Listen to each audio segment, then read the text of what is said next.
हमारी धरती जीवन की विविधताओं से भरी हुई है। हरे भरे मैदानों से लेकर सूखे रेगिस्तानों तक, ऊंचे पहाड़ों से लेकर समुद्र की गहराइयों तक, हमें धरती का हर हिस्सा जीवन से परिपूर्ण नज़र आता है। और आज हम जानते हैं कि हम इंसान भी धरती पर जीवन की इसी विविधता का हिस्सा हैं। जब से इंसान सोचने समझने लायक विकसित हो पाया है, तभी से उसके मन में ये सवाल उठता रहा है कि आखिर जीवन आया कहाँ से, धरती पर जीवन की शुरुआत कैसे और क्यों हुई। ज़िंदगी के बारे में इन्हीं बुनियादी सवालों ने आज के लगभग सभी धर्मों की नींव रखी है, और इन धर्मों ने सदियों तक इंसानी जिज्ञासाओं को किसी काल्पनिक ईश्वर तक समेटे रखने की चालाकियां की हैं। धर्म के ठेकेदारों का मानना था कि नेचर में मौजूद हर एक तत्व सिर्फ ईश्वर ही पैदा कर सकता है। इंसान के बस की बात नहीं कि वो कुछ भी पैदा कर सके।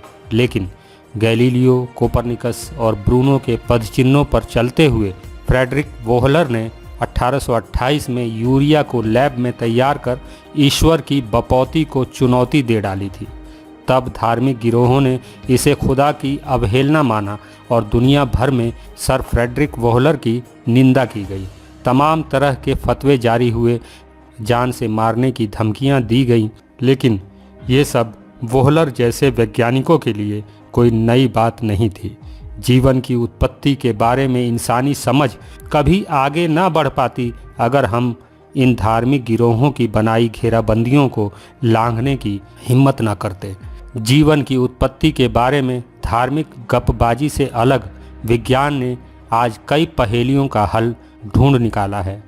आज हम जानते हैं कि धरती पर जीवन की विविधताओं का स्रोत कोई ईश्वर नहीं है, बल्कि विकासवाद है। एवोल्यूशन के जरिए ही धरती पर मौजूद तमाम जीवों का वजूद मुमकिन हो पाया है। इसके हजारों सबूत हमें मिल चुके हैं, लेकिन अभी तक हमारे पास इस सवाल का ठोस जवाब नहीं है कि धरती पर जीवन की शुरुआत कैसे हुई। धरती पर जीवन की शुरुआत कैसे हुई, इस सवाल का जवाब खोजने से पहले हमें ये समझना होगा कि जीवन है क्या, जीवन की परिभाषा क्या है। इस सवाल पर वैज्ञानिकों की कॉमन राय ये है कि वो मॉलिक्यूल जो जानकारियों को स्टोर कर सके और अपनी नकल तैयार कर सकने के काबिल हो। इसी नकल को हम नस्ल कहते हैं। हर नई नस्ल पुरानी पीढ़ी से थोड़ी एडवांस भी होनी चाहिए ताकि नेचर में अपनी उपस्थिति कायम रख सके। इसके साथ ही ये मॉलिक्यूल एनर्जी के किसी स्रोत पर निर्भर होकर मेटाबॉलिज्म कर पाने में सक्षम हो। ऐसे किसी भी मॉलिक्यूल को हम जीवन की एक इकाई कह सकते हैं। सरल भाषा में कहें तो वो कोई भी तत्व जिसे भोजन यानी एनर्जी की ज़रूरत होती हो, सुरक्षा की समझ हो और प्रजनन कर अपनी नस्ल को आगे बढ़ा सकता हो, ऐसे तत्व को हम जीवन कह सकते हैं। इसे और बेहतर ढंग से समझना हो तो हमारे पास उदाहरण के लिए हमारा शरीर है। हमारा शरीर कई ऑर्गेन्स से मिलकर बना है। हमारे शरीर को जीवित बनाए रखने के लिए किडनी, दिल, फेफड़े, स्किन, धमनियाँ और दिमाग मिलकर काम करते हैं। शरीर के ये हिस्से बने हैं टिश्यूज़ से, और ये टिश्यूज़ बने हैं सेल्स यानी कोशिकाओं से। एक सिंगल सेल में वो सभी गुण होते हैं जिसे हम जीवन कह सकते हैं। एक सिंगल सेल भोजन करता है, खुद की सुरक्षा कर सकता है और अपनी कॉपी बना सकता है। ऐसी खरबों कोशिकाओं का बना हमारा शरीर भी मेटाबॉलिज्म करता है, खुद की सुरक्षा कर सकता है और दो शरीर मिलकर अपने से मिलती जुलती अनगिनत कॉपीज़ बना सकते हैं। खरबों जीवित कोशिकाओं की इसी संयुक्त इकाई को हम जिंदा शरीर कहते हैं। धरती के तमाम जीव इसी तरह बने हैं, यानी धरती पर हम जिन जीवों को देखते हैं उनका वजूद खरबों कोशिकाओं की संयुक्त कार्य प्रणाली की वजह से है।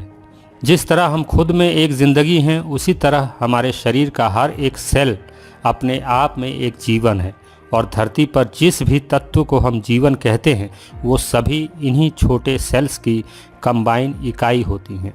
धरती पर जीवन की शुरुआत में यही सिंगल सेलुलर जीव वजूद में आए थे, जो अरबों वर्षों के क्रमिक विकास में मल्टी सेलुलर जीव बने। सिंगल सेल से खरबों प्रजातियां कैसे इवॉल्व हुई, इसके लिए हमें एवोल्यूशन को समझना होगा। फिलहाल हमारा सवाल तो ये है कि सिंगल सेल वाले जीव कैसे वजूद में आए, इनकी शुरुआत कहाँ से हुई।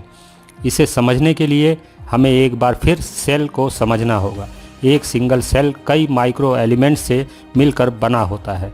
इनमें सबसे महत्वपूर्ण प्रोटीन होता है। प्रोटीन, मेम्ब्रेन्स और माइटोकॉन्ड्रिया भी खुद में जीवन नहीं है, लेकिन ये सब मिलकर जिस सिंगल सेल का निर्माण करते हैं वो जीवन कहलाता है। यानी कुछ निर्जीव केमिकल्स मिलकर एक जीवित सेल का निर्माण कर देते हैं। और इस तरह जियोग्राफी में मौजूद केमिस्ट्री से बायोलॉजी की हैरतअंगेज शुरुआत हो जाती है। सवाल ये है कि केमिस्ट्री से बायोलॉजी के बीच की इस यात्रा को कैसे समझा जाए।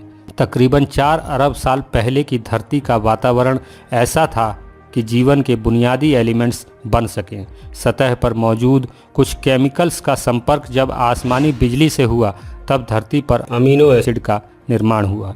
1950 में वैज्ञानिकों ने लैब के अंदर केमिकल रिएक्शन की ऐसी कंडीशन तैयार की जैसी शुरुआती धरती पर थी, जिसे मिलर यूरी एक्सपेरिमेंट कहते हैं। इससे ये साबित होता है कि 3 अरब 80 करोड़ साल पहले धरती के गर्भ से बायोलॉजी का जन्म केमिकल रिएक्शन की वजह से ही हुआ। जीवन के सबसे बुनियादी एलिमेंट्स धरती पर ही नहीं बल्कि हमारे सौर मंडल के दूसरे ग्रहों पर भी मौजूद होते हैं।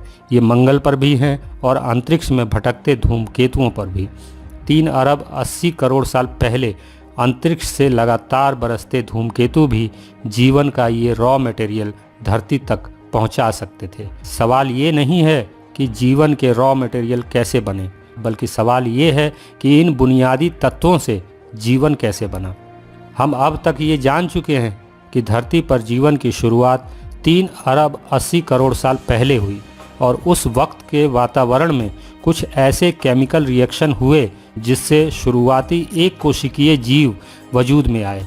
लेकिन केमिस्ट्री से बायोलॉजी के बीच की बहुत सी गुत्थी अब भी अनसुलझी ही है। जड़ से चेतन कैसे बना, इसे और बारीकी से समझने के लिए हमें ये जानना होगा कि 3 अरब 80 करोड़ साल पहले धरती पर जीवन की शुरुआत कहाँ पर हुई। फॉसिल रिकॉर्ड्स के जरिए हमें धरती पर जीवन की अरबों साल पुरानी विकास यात्रा के पुख्ता सबूत मिल चुके हैं, लेकिन जीवन की शुरुआत कैसे हुई इस बात के ठोस प्रमाण हम अभी तक हासिल नहीं कर पाए हैं।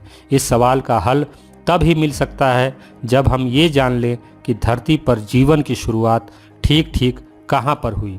3 अरब 80 करोड़ साल पहले की धरती की सतह पर जीवन पनपने लायक एनवायरनमेंट मौजूद नहीं था, तो क्या जीवन की शुरुआत महासागरों के गर्भ में हुआ? समुद्र की गहराइयों में मौजूद ज्वालामुखीय क्षेत्रों में जीवन पनपने की संभावनाएं मौजूद हो सकती थीं, लेकिन नए एक्सपेरिमेंट्स ये बताते हैं कि समुद्र की गहराइयों में शुरुआती जीवन का पनपना नामुमकिन है। इसे हम वाटर पैराडॉक्स कहते हैं। यदि जीवन समुद्र की गहराइयों में नहीं पनपा तो फिर जीवन की शुरुआत जमीन पर कहाँ हुई? अब नए शोध के नतीजे में ये बात निकल कर आई है कि तकरीबन 3 अरब 80 करोड़ साल पहले धरती की सतह पर मौजूद छोटे तालाबों में जीवन की शुरुआत हुई होगी। लेकिन अब ऐसे तालाबों को धरती पर ढूंढना नामुमकिन है, क्योंकि समय के लंबे अंतराल के बाद ऐसे तमाम स्थानों का स्वरूप पूरी तरह बदल चुका है।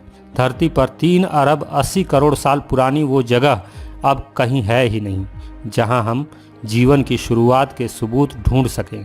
तो क्या हम कभी ये नहीं जान पाएंगे कि जियोग्राफी पर केमिस्ट्री से बायोलॉजी की शुरुआत कैसे हुई? क्या इस सवाल का जवाब ढूंढे बिना हमें हार मानकर बैठ जाना चाहिए? नहीं, विज्ञान कभी हार नहीं मानता। धरती पर ना सही, मंगल पर ही सही, सवाल है तो जवाब भी जरूर मिलेगा। यही विज्ञान है। जी हाँ, अगर धरती पर ऐसी कोई जगह मौजूद नहीं है तो क्यों ना हम ऐसी जगह की तलाश मंगल पर करें। मंगल भी लगभग उतना ही पुराना है जितनी की धरती, और इस ग्रह की सतह भी धरती से काफ़ी मिलती जुलती है। यहाँ कई क्रेटर्स हैं जिनमें कभी पानी मौजूद था। वैज्ञानिकों का अनुमान है कि अरबों साल पुराने मंगल के इन गड्ढों के आसपास जीवन की उत्पत्ति के वो सबूत मिल सकते हैं जो हमारी जिज्ञासाओं को शांत कर सकते हैं, क्योंकि अपने शुरुआती समय में मंगल और पृथ्वी दोनों लगभग एक जैसे ही थे। मंगल की सतह पर मौजूद आज ये सूखे हुए क्रेटर्स अपने अंदर बीते हुए वक्त के बहुत से राज ताज़ा किए हुए हो सकते हैं। इनमें अरबों सालों से अब तक ज़्यादा बदलाव नहीं हुआ है।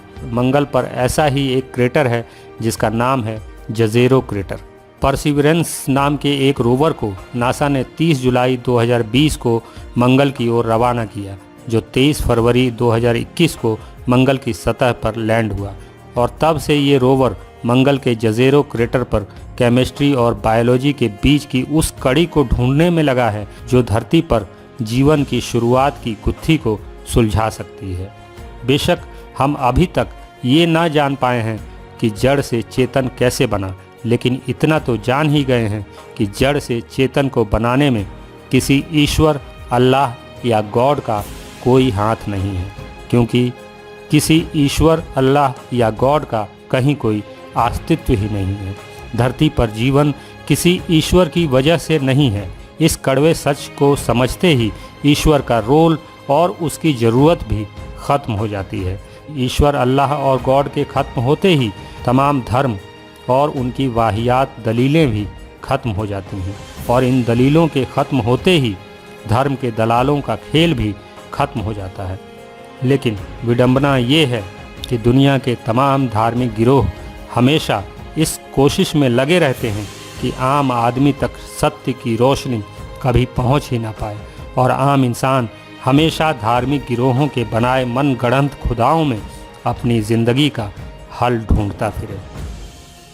अगर आप मेरे विचारों से सहमति रखते हैं तो मुझे इस नंबर पर आर्थिक सहयोग भेज सकते हैं। मुझे आपके सपोर्ट की ज़रूरत है। इंसानियत जिंदाबाद।